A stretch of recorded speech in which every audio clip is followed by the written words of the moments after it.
Magandan Arao. Bienvenue sur la chaîne Palawan.live. Salut, moi c'est Greg. Salut, c'est Olive.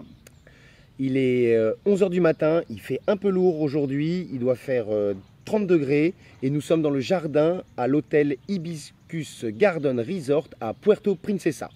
Aujourd'hui, dans cette vidéo, nous allons voir ensemble combien coûte la construction d'un bungalow à Palawan. Jingle et à tout de suite.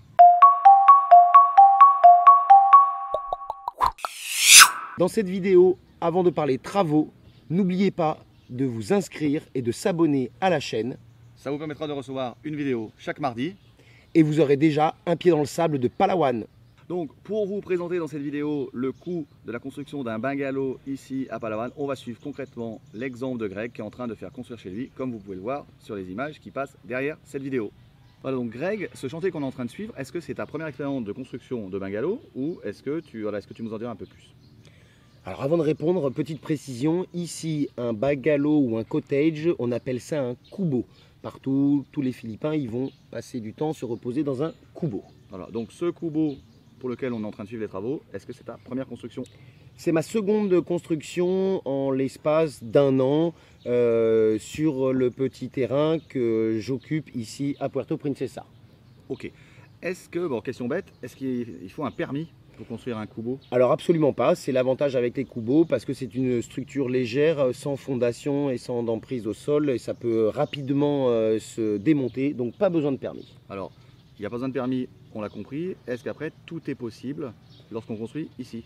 Alors quasiment tout est possible, on peut laisser donner libre cours à son imagination parce qu'il faut savoir que le bois ça se travaille très facilement. Ici les Philippins ils sont super manuels, donc il n'y a qu'à leur demander ce qu'on a envie ou le délire qu'on peut avoir dans la tête et ils s'adaptent et c'est toujours yes sir, yes sir, yes sir pour la construction. Tous les rêves sont possibles, même les plus fous. Exactement, et après c'est ça qui est hyper sympa.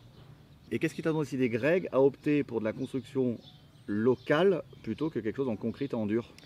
Parce que déjà, goût personnel pour les constructions natives, comme on appelle ça ici, les matériaux utilisés, le bambou, le coco lumber, donc le bois qui est issu des cocotiers, tout ce qui est voilà, l'aspect naturel des constructions. Après, la facilité d'entretien, parce qu'on peut très vite réparer, changer un bois, changer une cloison, et surtout la rapidité d'exécution pour les travaux, notamment ceux qui ont lieu chez moi. C'est plus rapide de construire en style local qu'en concrète. Bien sûr, voilà, parce qu'on s'évite les fondations, le ciment et des choses comme ça. Concernant l'achat du matériel, est-ce que tu peux me dire comment ça se passe? Comment tu t'y prends? Alors, très pratique. Je me suis fait la main sur la première construction, le premier kubo que j'ai construit ici. Tout simplement, il y a des revendeurs de matériaux sur le bord de la route. Les matériaux qui viennent des différentes endroits de la campagne autour de Puerto Princesa, des gens qui travaillent le bambou, qui travaillent le sawale, qui travaillent le nipa, qui travaillent la macane. Tout ça, ce sont des différents produits qu'on peut utiliser pour la construction, l'aménagement et la partie esthétique de son kubo. Donc c'est très facile. On y va, on demande ce qu'on veut, il y a pas, il livre, et puis c'est aussi simple que ça. Mais il y a ce genre de petits magasins un peu de partout, donc il y en a un qui a pas, tu vas à l'autre. Voilà. Même en périphérie de Puerto, ou même dans le centre-ville sur Malvar Street, il y a ça, il n'y a pas de problème. Ok, donc ça c'est pour le point achat de matériel. Alors comment tu as fait pour trouver tes équipes, les personnes qui font ton chantier? Alors un petit peu comme en France, le bouche à oreille, on en parle autour de soi, des gens qui ont fait la même chose ou qui connaissent une équipe ou un carpenter. Le carpenter, c'est le charpentier ici, mais c'est relativement pas trop compliqué de trouver une équipe. Après, on espère que le travail soit bien fait et que la personne puisse aider en donnant des petits conseils, mais sinon, c'est pas trop compliqué de trouver son équipe. Ok. Question, je pense qu'intéresse beaucoup de personnes qui suivent cette vidéo. Combien coûte la construction d'un kubo? Entre le matériel, la main d'œuvre, les faux frais, quel est ton budget pour ce kubo dont on suit l'avancée là en vidéo? Alors, l'ensemble du bois et des clous et la couverture qui ont été nécessaires pour la réalisation de ce kubo, il a fallu aux alentours de entre 20 et 22 000 pesos. Après, il faut Donc, autre... 300 euros. Voilà. Après, autre gros budget, bien sûr, la main-d'œuvre.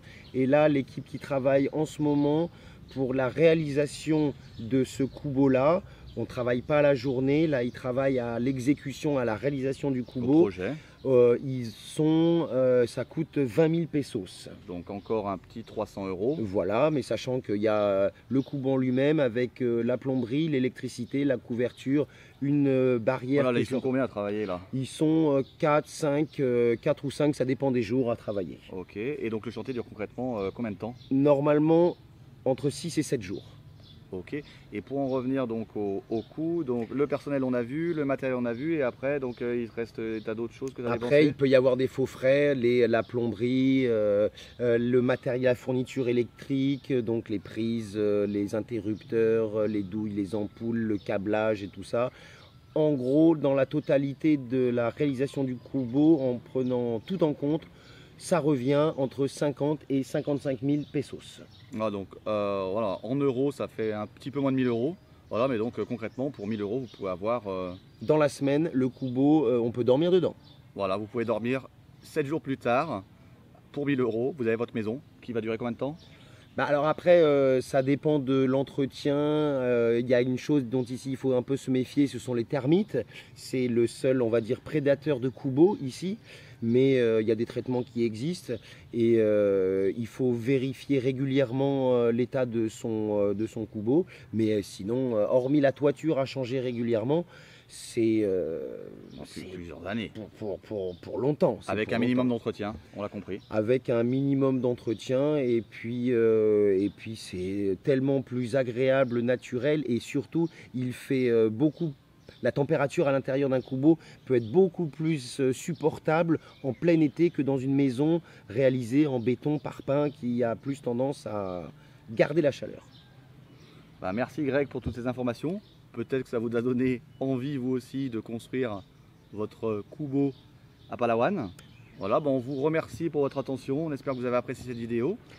Plein d'informations sous cette vidéo si vous le souhaitez. Voilà, vous pouvez liker, nous faire part de vos commentaires dans le champ prévu à cet effet.